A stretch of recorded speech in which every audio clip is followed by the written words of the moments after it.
சிவாய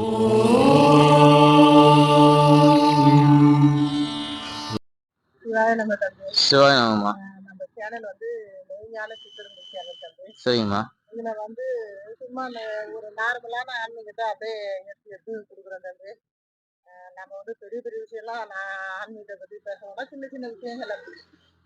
தம்பி எப்ப திருவண்ணாமலைக்கு வந்தாரு? நான் வந்து 20 நாள் ஆச்சுங்கம்மா. 20 நாள்.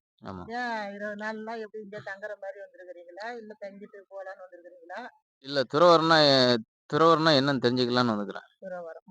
ஏன் தம்பி துறவரம்னா தெரிஞ்சுக்கணும்? ஏன் துறவரம் வரணும்னு நினைக்கிறீங்களா? துறவரம்னா என்ன அது? இல்லம்மா, அதாவது துறவறத்துல வந்து நல்ல இன்பமான சூழ்நிலைகள் இருக்கு. எதுவுமே இல்லாம வாழ கத்து கத்துக்கிறோம். எல்லாம் இருந்து வாழ்க்கிறது வேற. எல்லாம் இருந்தும் சலிப்பு தன்மையோட தான் வாழ்றோம். எதுவுமே இல்லாம நல்லா சந்தோஷமா வாழ்றோம். சலிப்பு தன்மையோட வாழ்றோம். எதுவுமே இல்லாம வாழ்றது பெட்டர்ன்னு நினைக்கிறேன். எல்லாம் இருக்கிறதோட பேராசைகளோட வாழ்றது எனக்கு சுத்தமா பிடிக்கல. எதுவுமே இல்லாம ஆசைகள் இல்லாம அன்னன்னைக்கு ஆசைகள் முடிஞ்சு போற மாதிரி வாழலாம் பிடிக்கல. ஏன் தம்பி ஒரு ஆசை உங்களுக்கு வந்தது? அதாவதுமா, எனக்கு ஆசை இருக்குமா, நிறைய ஆசை இருக்கு. ஆனா ஒண்ணு நான் அடைஞ்சிட்டா இன்னொன்னு அடையணும் அடையணும் அடையணும்னு அந்த மாதிரி எண்ணங்கள் வர வர எனக்கு சுத்தமா பிடிக்க மாட்டேங்குது. இந்த பற்று இல்லாத எண்ணம் வந்து எனக்கு ரொம்ப பிடிச்சிருக்கு. ஏன் அப்படி பிடிச்சிருக்கு உங்களுக்கு? இருக்கிறத ஏன் கொண்டு உங்க அம்மா இருக்காங்களா? அப்பா இருக்காங்களா? எனக்கு அப்பா இல்ல. அப்பா இப்போ 1.5 வருஷத்துக்கு முன்னதான் இறந்துட்டாங்க. அம்மா இருக்காங்க. அவங்க டியூட்டிக்கு தான் வேலைக்கு போயிட்டு இருக்காங்க. இருந்தாலும் எனக்கு ரொம்ப நாள் ஆசை. துறவியோட வாழ்க்கை எப்படி இருக்கும்? அதுல ஒரு இன்பம் இருக்குமா? அப்படின்னு அந்த வாழ்க்கை வாழ்ந்துட்டு இந்த வாழ்க்கை கொஞ்ச நாள் வாழலாம்னு முடிவு பண்ணியிருக்கேன். உங்களுக்கு பிடிச்சு போச்சுன்னா அப்ப இங்க இந்த வாழ்க்கையை தொடருவீங்களா நீங்க? கண்டிப்பா தொடரும்மா. கண்டிப்பா. தொடருவீங்க. ஆமா. எதுக்காக துறவரம் வந்து வாழணும்னு நினைக்கிறீங்க? துறவறம் வந்து எப்படின்னா, இப்போ உள்ள துறவறம் வந்து கடவுளோட இதுல போயிடுறோம்மா. யாருக்கும் எந்த பதில் சொல்ல வேண்டியது இல்ல. நியாயம், தர்மம் நம்ம பாட்டுக்கு சைலண்டா இருந்துக்கிறோம். பிடிச்சுன்னா பேசுறோம், இல்லைன்னா இல்ல. யாருக்கும் வேலை பார்க்கறது இல்ல. யாரோட இப்போ யார பத்தியும் பேசுறது இல்ல. மௌனத்தை கடைபிடிக்கும். மௌனம் வந்து நல்ல ஞானம் உள்ளது. அதே மாதிரி வேண்டிய நூல்களை வாங்கி நம்ம படிச்சுக்கலாம். இதே இது நம்ம குடும்பம் இதுல இருந்து நூல்களை படிக்கலாம். குடும்பம்னா ஃபர்ஸ்ட் குடும்பம்னா நல்ல குடும்பமா இருந்துச்சு. வயசுல பெரியவங்களா இருந்தாங்க. வீட்டுல பக்குவ நிலையை எடுத்து சொன்னாங்க. அதாவது எனக்கு பெரியவங்க வீட்டுல யாரும் இல்ல. பக்குவ நிலையை எடுத்து சொல்ற அளவுக்கு யாரும் இல்ல. அதனால இப்ப உள்ள கல்ச்சர் எல்லாம் பாத்தீங்கன்னா மேரேஜ் பண்ணிக்கிட்டு கன்ஃபார்மா சந்தோஷமா இருக்கிறவங்க இருக்காங்க. ஆனா மேரேஜ் இந்த கல்ச்சர்ல பண்ணிக்கிட்டு நல்லா நீட்னஸா போகணும்னு எனக்கு கொஞ்சம் டவுட் தான். என்னமோ உங்களுக்கு அப்படி ஒரு பயம் இருக்குது. பயம் இருக்குது. ஆமா. ஆமா. சந்தோஷமா இருக்க முடியாது. முடியாதுன்னு ஒரு பயம் இருக்கு. இன்னொன்னு பாத்தீங்கன்னா, இப்போ உள்ள பெண்களை வந்து நான் குறை சொல்லல. பெண்கள் நல்லவங்க இருக்காங்க, கெட்டவங்களும் இருக்காங்க. பொதுவா வந்து பாத்தீங்கன்னா, ஒரு பெண்கள்ட்ட வந்து அவங்களுக்கு பெட்டுப்படி ஜாஸ்தியா இருக்கு. ஒண்ணு வாங்கிட்டோம்னா இன்னொன்னு ஒரு 5,00,000 இருந்துச்சா, அது பத்தாது. 50,00,000 வேணும். இது பத்தாது. 1,00,00,000 வேணும். அப்படி இப்படி இந்த கோடி கணக்குல போயிட்டு பணம் தான் மெயினா போயிட்டு இருக்கு. பெண்களுக்கு இருக்கு, ஆண்களுக்கு இருக்கு. ஆமா, ஆண்களுக்கு இருக்கு. ஆண்களுக்கு வந்து இவ்வளவு ஆசைகள் இல்லாதவன் வந்து யாரும் இல்லைங்கம்மா. ஆசைகள் இருக்கு. அந்த 1,00,00,000 வச்சு இன்னைக்கு என்ன செய்ய முடியும் அப்படின்னு தான் பார்க்க முடியும். எல்லாம் மைண்டுக்குள்ளேயே செலுத்தி வச்சுட்டு அது ரொம்ப குப்பைகள் ஆயிரும். அந்த குப்பையை வச்சு என்ன பண்றது? ஒண்ணும் பண்ண முடியாது. எதுவுமே இல்லாம வாழ்ந்து பார்த்தா அது சுகம் தனிமா. பற்று அறுத்து வாழ்ந்து பார்த்தா சுகம் தனி. நான் இந்த 20 நாள்ல வந்து நல்லா எதுவுமே இல்லாம தான் இருக்கேன். நல்லா சந்தோஷமா இருக்கு, நிம்மதியா இருக்கு. ஆமா. அது மட்டும் இல்லாம இங்க துறவரம்னா சில பேர் சொல்றாங்க பட்டணத்தார் மாதிரி எல்லாமே இருந்தும் கூட சில பேர் விட்டு வந்தவங்களும் இருக்காங்க. வீடு காடு இருந்தும் கூட சில பேருக்கு கொடுத்துட்டு வந்தவங்க நிறைய பேர் இருக்காங்க. பத்தினா எனக்கு அன்புன்னு தெரியும். அப்பா அம்மா மேல எப்படி அன்பு வைப்போமோ அதே மாதிரி அன்பு. இந்த பக்தியால வர்றது 2வதுங்கம்மா. பக்தி நிலை வர்றது வந்து அவங்க ஞான நிலை வேற, பக்தி நிலை வேற. இப்ப பக்தி நிலைன்னா பாச நிலைன்னு வச்சுக்கலாம். பாச நிலை. சில நேரம் நம்ம மனம் வெறுத்து வந்து நம்ம யார்கிட்ட போய் சொல்ல, நமக்கு யாரும் இல்லாம வந்து அதான் நண்பர் மாதிரி ஒரு அவங்ககிட்ட தான் பேச முடியும். அது ஒண்ணு. இப்போ நான் ஏன் இப்படி துறவரம் சின்ன வயசுல ஏன் அப்படி ஒரு துறவரத்தை எடுத்துக்கீங்களா? துறவரம் இல்ல. துறவரம் மாதிரி அதாவது இந்த துறவிகளோட வாழ்க்கைனா என்ன, எப்படி இருக்குன்னு நான் ஒரு ஆராய்ச்சிக்காண்டி வந்திருக்கேன். எனக்கு மாமூலா அந்த இறை பற்றுதல் கொஞ்சம் அதிகமாவே இருக்கிறதுனால நானும் இப்போ வந்து இறை வழிபாடு கொஞ்சம் முக்கியமா பண்ணிட்டு இருக்கேன். இறை வழிபாடுன்னா எப்படி கடவுள்கள் எப்படி இது பண்ணாங்க? கடவுள் எங்க இருக்காரு? அதாவது இந்த இறை வழிபாட்டுல என்னென்ன அற்புதம்லாம் இருக்கு. என்னோட சுய இச்சைக்காண்டி நான் எதுவும் பயன்படுத்தல. மெயினா இந்த இயற்கைய வந்து நம்ம நல்லா தெரிஞ்சுக்கிறேன். ம். இன்னொன்னு பார்த்தீங்கன்னா, இந்த இயற்கைய வந்து நம்ம இப்போ வந்து இயற்கைகளோட மனுஷங்கள் வந்து இயற்கைகளோட வாழ விரும்பல. இப்ப நெறைய மொபைல்லாம் வந்துருச்சு. நெறைய இதெல்லாம் வந்துருச்சு. இப்போ ஒரு நேரத்துல வந்து சிவனடியார்கள் வந்து திருவாசகம், இந்த இதெல்லாம் படிச்சுட்டு இருந்தாங்க. இப்போ வந்து அப்படிலாம் கிடையாது. புத்தகம் வச்சு படிச்சுக்கிட்டு இருந்தாங்க. புத்தகம் வச்சு இப்போ அப்படி படிச்சது. இல்ல. YouTubeல ஆமா. பார்த்து யூடியூப்ல வந்து அவங்க மைண்ட் மாறிருது. திருவாசகம் தான் வருதா? வேற எல்லா ஒரு சினிமா கினிமா வருது. சரி அத விட்டு நம்ம இதையே பார்த்துக்கிறோம். இப்ப நெறைய இருக்கிறதுனால, இப்போ மொபைல் தான் மைண்ட் ஆயிருச்சு. மைண்ட் தான் மொபைல் ஆயிருச்சு. மொபைல் ஆமா. ஆமா நம்ம என்ன சொன்னாலும் கரெக்ட்டா கேக்குது. கேட்குது. நம்ம என்ன சப்ஜெக்ட் நெனச்சாலும், YouTube காரனுக்கு எப்படிதான் தெரியுதுன்னு தெரியல. அ கரெக்ட்டா கொண்டு வந்து குடுத்துடுறான். ஆமா. ஆ. இப்போ நீ என்னதான் எதிர்பார்க்கிற? இந்தா உன் சேனல் அப்படின்னு சேனல் கொண்டு வந்து அப்படின்னு குடுத்துடுறான். வந்துருது. இந்த எனக்கு தெரிஞ்ச ஆன்மீகத்த பொறுத்தவரைக்கும் அப்படின்னா என்னன்னா, மௌனமா இருக்கணும். இன்னொன்னு என்னோட ஆன்மீகத்துல யாரையும் ஒருத்தர தப்பா பேசக்கூடாது, தப்பா இருக்கக்கூடாதுன்னு ஒரு முடிவு வந்திருக்கு.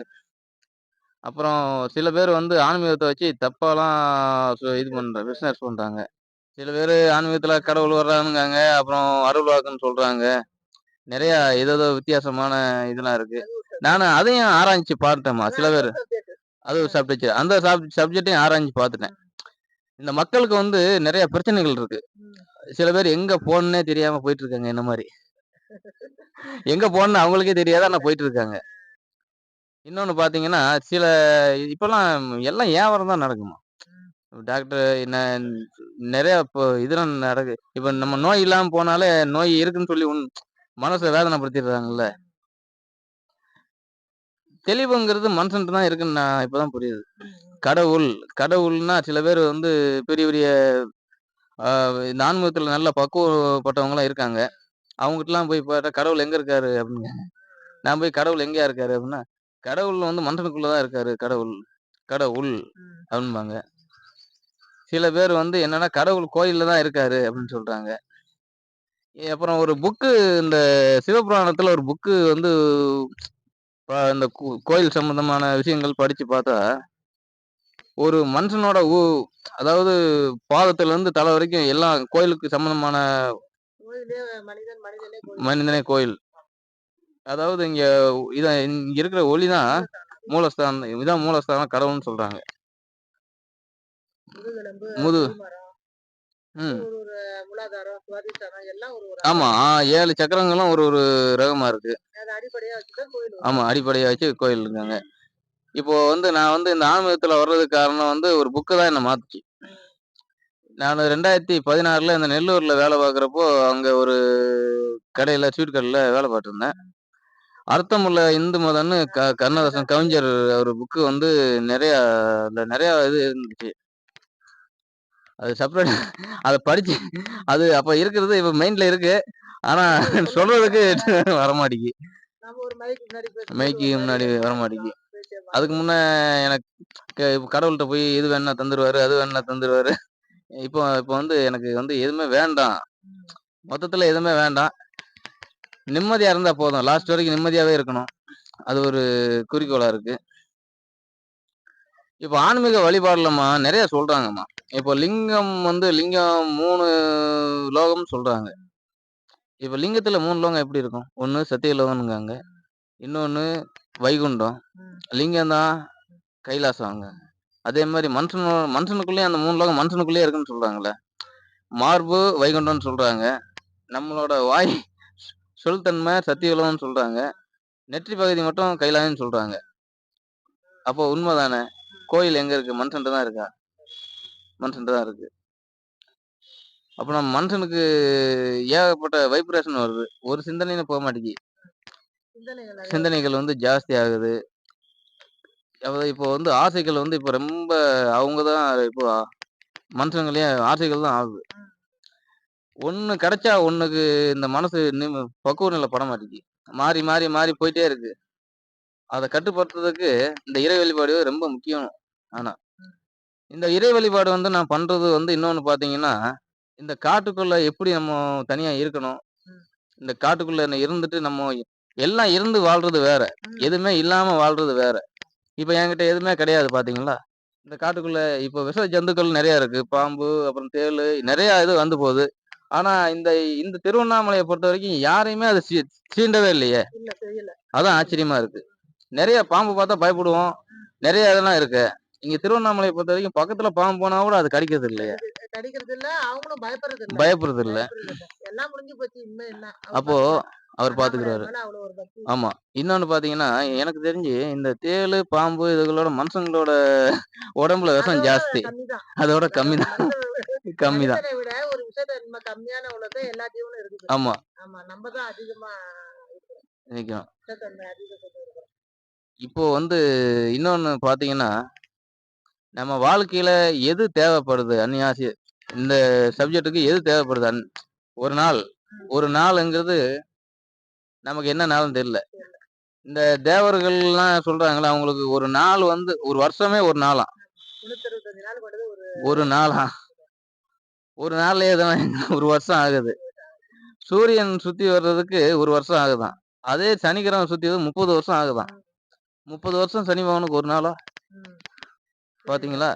இந்த ஒரு நாள் இதெல்லாம் நம்ம இன்னும் நெறைய படிக்கணும். ஆமா ஜாஸ்தி படிக்கணும்.